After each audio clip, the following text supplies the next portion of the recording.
What if the universe doesn't respond to what you say, but to what you hold in silence?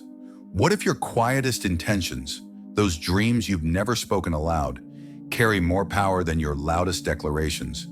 We live in an age of constant exposure. Tell the world what you're doing, post your goals, share your progress. But what if that very visibility is diluting your energy? What if speaking too soon, too loudly, too often, is the very thing preventing the life you want from unfolding? There's a secret most people never learn because it sounds too simple to be true. Silence amplifies power, and not just spiritual power. Neurological, psychological, even metaphysical power. This isn't about superstition. This is about how consciousness works. Today, we're stepping into the work of one of the most fascinating and underappreciated minds in modern science. Jacobo Grinberg, a Mexican neuropsychologist who dedicated his life to studying perception, intention, and the hidden mechanisms behind what we call reality. Grinberg believes something radical, that reality, as we experience it, is not objective. It's a projection, a co-creation between your internal state and what he called the lattice, a vast informational field, invisible to the eye, but present in everything. A field where all possibilities exist simultaneously, and the reality you get is the one you're tuned into. But here's where it gets even more interesting. According to Grinberg, and echoed by ancient wisdom traditions across the world, the strongest alignment with that field happens when we are quiet, when our attention is focused inward, when we don't scatter our intention by seeking approval, attention, or external validation. Think about it. How many times have you had an inspired idea, told someone about it, and suddenly, your excitement vanished? How often have you shared a goal with a friend, only to be met with lukewarm feedback, doubt, or unsolicited advice, and found yourself second-guessing what once felt crystal clear? That's not coincidence. That's energy in motion. You see, the moment you speak your dream out loud, especially before it's rooted deep inside you invite interference, not just from others' opinions, but from your own mind. Neurologically, research shows that talking about a goal activates the same reward centers as achieving it. Your brain releases dopamine, the feel-good chemical, making you feel like you've already done the work, which makes you less likely to follow through. The mind feels satisfied too soon. It's like spending all your motivation in the preview and running out of fuel before the journey even begins. Energetically, the same thing happens. When you keep an intention private, something strange occurs. Your energy doesn't leak. Your focus intensifies. You begin to embody the frequency of your desire, not as a fantasy, but as a lived reality. You're no longer performing. You're preparing. You're no longer trying to be understood. You're becoming undeniable. And that quiet becoming is powerful beyond measure. Because when your inner world aligns with clarity, with coherence, with deep commitment, the outer world begins to respond. What looks like coincidence is actually coherence. What feels like luck is often just resonance. And what people call magic is simply what happens when attention, emotion, belief, and energy are unified. This is why mystics practice in silence, why visionaries work in private, why the most profound changes often happen far from the spotlight, because intention grows stronger in the dark, just like roots under the soil. So, what does this mean for you? It means that the next time you have a dream, a shift, a moment of inspiration, don't rush to announce it. Don't seek validation. Don't dilute it. Sit with it. Protect it. Let it grow inside you until it becomes undeniable. Because the universe doesn't need noise to move mountains. It only needs alignment. And alignment, more often than not, begins in silence. To understand why silence has power, we first need to understand the nature of reality itself. This is where Jacobo Grinberg's work becomes revolutionary. Trained in neuropsychology, educated in prestigious institutions in Mexico and the US, Grinberg wasn't just another academic. He was a boundary breaker, a scientist who dared to ask what many avoid. Is the world out there as solid and fixed as we think it is? Or are we living in a projection, filtered through the lens of our consciousness? According to Grinberg, we never experience objective reality directly. Instead, we experience what he called the holographic projection of our mind's interaction with the lattice, an all-encompassing field of information that contains every possible reality, every potential version of every moment. Imagine a universal blueprint, a matrix, not like the movie, but an energetic field that holds everything: your future, your past, your breakthroughs, your breakdowns. All of it already exists, but what you experience depends on how you tune into it. Just as a radio can only play the station it's tuned to, your mind only downloads the version of reality that matches its internal frequency. And here's the most stunning part. Change your internal frequency, your beliefs, emotions, intentions, and you shift the version of reality you're accessing. In simpler terms, your inner world is not just influencing your outer world, it's selecting it. You're not just reacting to life, you're choosing which life track you're standing on based on your alignment with the field. This is where silence comes in. Most people live externally. They react, they talk, they seek, they explain, they perform. But few stop long enough to tune in, to feel, to listen, to recalibrate. Grinberg believed that the mind's natural state, before the filters, before the noise, is inherently connected to the lattice. But as we grow, we layer beliefs, traumas, cultural programming, expectations, and fears. These act as distortions that cloud our signal. The more noise inside, the less clearly we receive. But when we begin to quiet the mind, when we enter states of deep inner stillness, meditation, visualization, or silent intention, something begins to happen. The distortion lessens, the internal chaos settles, and we begin to resonate again. It's like cleaning a dusty lens. The image doesn't change, but now you can finally see it clearly. This is why spiritual teachers across cultures, from yogis to shamans to contemplative mystics, all speak of returning inward. It's not escapism, it's recalibration. They are returning to the original frequency before interference, to the clear signal that links consciousness to potential. And now neuroscience is beginning to confirm it. Studies in neuroplasticity and quantum cognition show that the brain is not just reactive, it's adaptive. It reorganizes based on thought, attention, and experience. When you focus your intention repeatedly, especially when combined with emotion and visualization, your brain literally begins rewiring itself to match that version of reality. Your neurons fire differently, your hormones adjust, your decisions shift, your perception recalibrates, and from there your actions, relationships, and opportunities begin to change. Not because the outside world has suddenly improved, but because you've shifted the version of yourself who's interacting with it. Now let's go deeper. If all potential realities already exist in the lattice, and you tune into them with your inner state, then the moment you begin silently aligning your thoughts, feelings, and energy with the version of you who already has what you desire, the universe doesn't need convincing. It simply starts matching your signal. This is not about faking it. This is not wishful thinking. This is about alignment before action. You're not telling the world what you plan to do. You're embodying the frequency of someone who already lives it. That's the difference between hope and power, between trying and transmitting, between chasing and attracting. Grinberg's work reminds us that the key isn't just to think better thoughts, it's to become a different resonator, someone who tunes into possibility by who they are, not what they try to force. And that process begins in silence, because the more energy you leak through noise, explanation, and performance, the less power you have to tune inward and shift the field.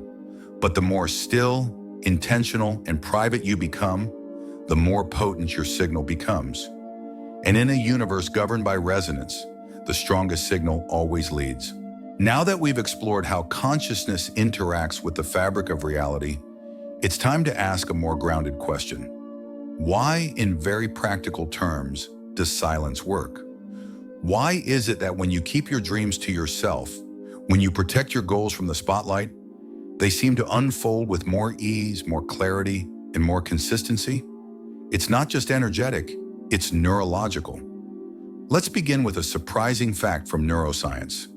When you talk about your goals, especially with excitement, your brain releases dopamine, the same neurotransmitter involved in reward, motivation, and pleasure.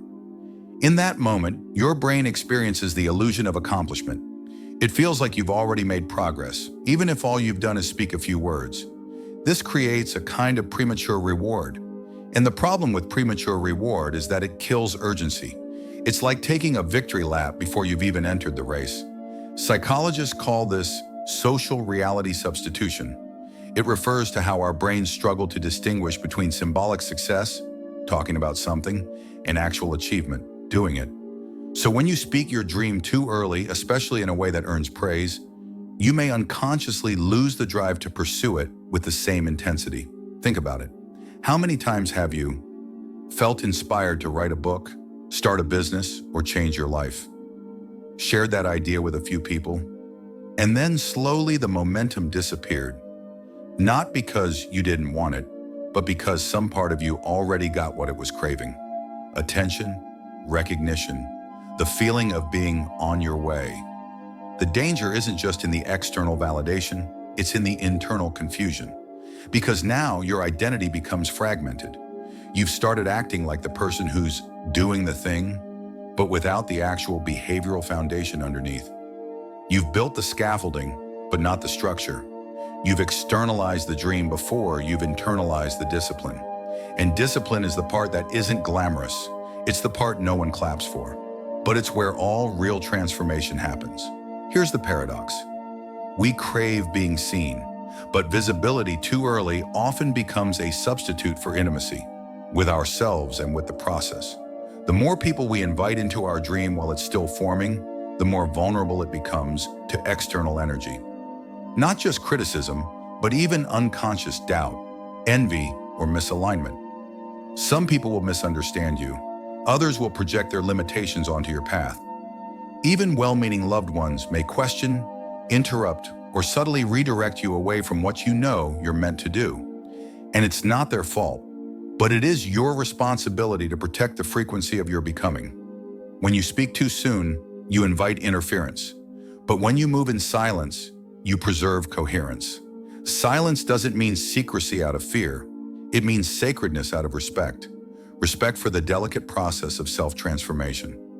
There's a reason why ancient initiations, rites of passage, and spiritual breakthroughs have always happened in private, in the dark, in solitude. It's not to hide, it's to honor the inner alchemy that can't be rushed or explained or performed. The seed doesn't sprout in the spotlight. It grows under the soil, quietly, invisibly, and completely. So too does your becoming. When you give yourself the gift of discretion, you allow your identity to mature in private, without the pressure to prove, without the temptation to perform, without the weight of being perceived before you're ready. And when you do emerge, when the time comes to speak, to share, to lead, you do so from a place of embodiment, not ego. You speak from experience, not performance. You lead from resonance, not reaction, because your energy has already become what your words are only beginning to describe. Have you ever had a moment where everything just clicked? You were thinking of someone and they called. You walked into the right place at the perfect time. The idea came, the message arrived, the timing aligned so perfectly it felt scripted. These aren't accidents. These are synchronicities, the subtle fingerprints of a universe responding to your inner world. Carl Jung describes synchronicity as a meaningful coincidence, not just random chance, but external events reflecting internal states. Grinberg saw it as a resonance field. When your consciousness is tuned to the right frequency, the lattice, this underlying structure of all possibilities, begins to echo that vibration outward. And modern neuroscience, it's catching up. Psychologists now understand that when you're in a state of flow, fully present, deeply immersed, unattached to outcome, your brain moves into alpha theta states, where intuitive insight increases, time perception shifts, and creativity expands. You're not fighting reality, you're dancing with it. In that state, your nervous system is calm. Your mind is alert but not anxious. You're not stuck in the past, not projecting into the future. You're simply here, And in that here-ness, the world becomes more fluid, more responsive, more alive. You stop pushing, you start aligning, and here's where the magic begins. The right people show up, the right doors open, the right words come, not because you're hustling harder, but because you're no longer resisting the flow. See, most people spend their lives swimming upstream, grasping, doubting, controlling, resisting. They say they want change, but vibrate in fear. They say they trust, but act in desperation. They say they believe, but constantly check if it's working. But flow can't be forced. Synchronicity doesn't respond to pressure. The universe speaks a language of trust, not tension. And the truth is, the more you try to force life into shape, the more it resists you. Not because it's cruel, but because you're fighting your own frequency. This is where non-resistance becomes your greatest spiritual and psychological tool. Non-resistance doesn't mean passivity. It doesn't mean giving up or doing nothing. It means acting from a place of centeredness, not craving. It means setting intentions, taking aligned action, and then letting go. Letting go of the timeline, letting go of control, letting go of needing proof before you trust the process. Think of a person planting a seed.